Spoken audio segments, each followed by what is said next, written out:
दोस्तों, नागमणि एक इच्छाधारी नागिन को बहुत शक्तिशाली बना देती है, परंतु कहते हैं कार्तिक पूर्णिमा के दिन एक साधारण नागिन भी बगैर मणि के ही विशेष शक्तियां पाती है, परंतु वो शक्तियां सिर्फ पूर्णिमा की एक रात तक ही उनके पास रहती है। इन शक्तियों के सहारे नागिन कोई भी रूप धारण कर सकती है और कोई भी आकार ले सकती है।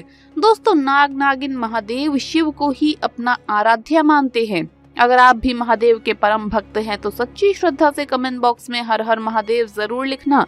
दोस्तों, ये चमत्कारी घटना है उत्तर प्रदेश के एक छोटे से गांव सीतापुर की। दरअसल ये घटना घटित हुई सीतापुर के मुखिया और वहां के सबसे धनी इंसान रतनलाल जी के साथ। परंतु रतनलाल आज से करीब 5 साल पहले एक साधारण और गरीब का जीवन व्यतीत करते आ रहे थे। वो अक्सर जंगल में अपनी बकरियां चराने जाया करते थे। एक दिन बकरी चराते चराते वो जंगल के थोड़ा अंदर निकल गए। उसी जंगल में एक इच्छाधारी नागिन अपने नाग के साथ ही विशाल पेड़ के पास रहती थी। वो नागिन गर्भवती थी। शाम का वक्त था और रतनलाल जब उस पेड़ के पास से गुजरा तो उसे वहाँ पर एक चमकती हुई चीज दिखाई दी, परंतु साथ ही वो दोनों नागिन भी वहीं पर थे। वो उन्हें देखकर थोड़ा डर गया, परंतु वहाँ से जल्दी जल्दी घर को निकला।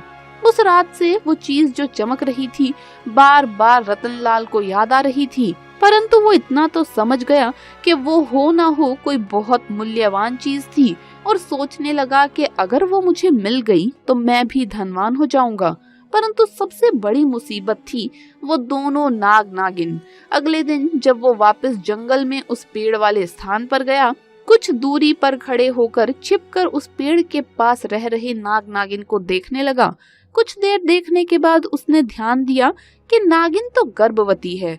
वो उस रात घर आकर सोचने लगा कि अच्छा मौका होगा, जब नागिन अपने बच्चे को जन्म देगी तभी वो नागमणि चोरी कर लेगा, क्योंकि उस समय नागिन कमजोर होगी, बस नाग को मारना होगा। दोस्तों, कहते हैं अगर किसी नाग के मुंह की तरफ गोबर मार दिया जाए तो वो अपना होश खो बैठता है। अब रतन हर रोज गोबर लेकर उस विशाल पेड़ के पास छिपकर सही मौके का इंतजार करने लगा।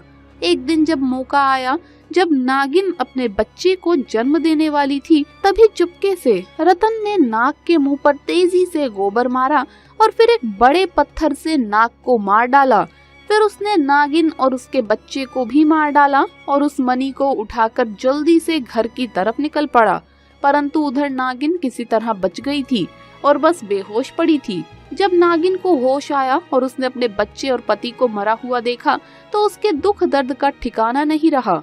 वो उस समय गुस्से से पागल हुई जा रही थी और उसने रतन से बदला लेने की ठानी, परंतु मणि चली जाने के कारण वो अपनी शक्तियों का प्रयोग नहीं कर सकती थी, किंतु अभी भी वो अपना रूप तो बदल ही सकती थी।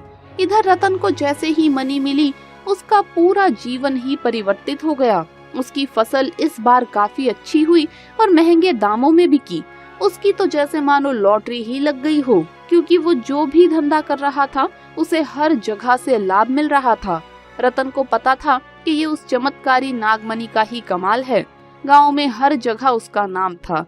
रतन के इस रुतबे को देख एक अच्छा रिश्ता रतन के लिए उसके पास के ही गांव से आया और सीमा नाम की सुंदर स्त्री से उसका विवाह संपन्न हुआ। सीमा अपने पति को बहुत प्यार करती थी और बहुत इज्जत देती थी।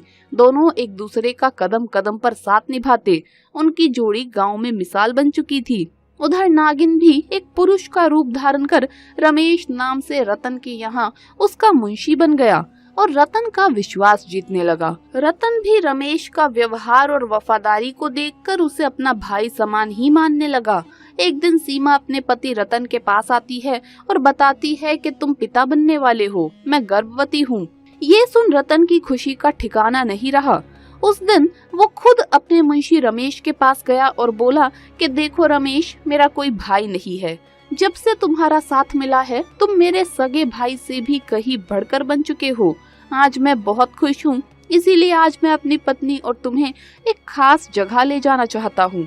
और वो अपनी पत्नी और रमेश को कार में बैठाकर गांव के एक कोने में ले जाकर कार को एक छोटी सी कुटिया के सामने रोकता है और बताता है कि जब वो छोटा था तो इसी कुटिया में उसकी माँ की जान उसे जन्म देते हुए चली गई थी उसके पिता तो पहले ही गुजर चुके थे। तब उसे एक बूढ़े बाबा ने यही दफना दिया और रतन को उसी बूढ़े बाबा ने पाला था। रतन बताता है कि जब भी उसके साथ कोई घटना होती है या फिर वो दुखी होता है तो वो उसी कुटिया के पास चला आता था। यहाँ उसे एक अनोखे सुकून का एहसास होता था। रतन आगे बताता है कि आज तुम दोनों को मैं इस जगह लाया हूँ क्योंकि तुम दोनों मेरी जिंदगी का एक अहम हिस्सा बन चुके हो।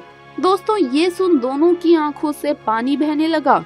कुछ देर रुकने के बाद वापस पहाड़ी से होते हुए वो लोग घर को जाने लगते हैं तो अचानक पहाड़ी पर कार एक बड़े पत्थर से टकराती है और झटके के साथ रतन तो कार में ही फंसा रह जाता है, परंतु उसकी पत्नी सीमा पहाड़ से नीचे गिरकर एक पेड़ पर अटक जाती है और उस पेड़ के ठीक नीचे एक गहरी खाई थी। और दोस्तों, वो रात कार्तिक पूर्णिमा की ही रात थी।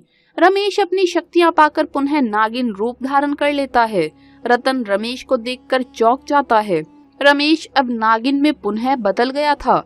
वो नागिन रतन को बताती है कि एक दिन वो भी ठीक ऐसी ही परिस्थिति में फंसी थी जब रतन ने उसका पूरा घर संसार लूट लिया था, उसके पति और बच्चे को मारकर, और आज मेरे पास बदला लेने का मौका है।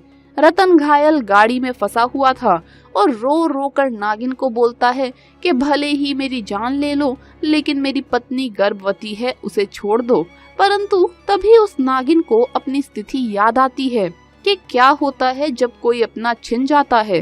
वो जिंदगी का सबसे बड़ा दुख होता है। नागिन ने रतन का उसकी पत्नी के प्रति सच्चा प्यार देखकर उसे माफ कर दिया और सीमा को उस पेड़ से निकालकर बचा लिया तथा दोनों को हॉस्पिटल तक छोड़ वापस जंगल में उसी विशाल पेड़ के पास चली गई। जब रतन हॉस्पिटल से स्वस्थ होकर अपनी पत्नी के साथ घर वापस लौटा तो उसे अपनी गलती का एहसास हुआ और उसने जाना कि उसने कितनी बड़ी गलती की है। फिर वो नागमणि को लेकर उसी विशाल पेड़ के पास गया और उस पेड़ के पास उस मणि को रखकर फूट फूट कर रोने लगा और शाम को घर वापस आ गया। दोस्तों, कभी कभी इंसान लालच में इतनी बड़ी गलती कर बैठता है कि फिर उस गलती को कभी भी ठीक नहीं किया जा सकता और बस अंत में पछतावा ही रह जाता है। तो दोस्तों, अगर आपको वीडियो अच्छा लगा हो तो इसे लाइक करें, अपने दोस्तों के साथ शेयर करें और हमें सब्सक्राइब करना ना भूलें। जल्द मुलाकात होगी अगली वीडियो में। महादेव के सच्चे भक्त कमेंट में हर हर महादेव जरूर लिखे। हर हर महादेव, जय महाकाल, जय भोलेनाथ।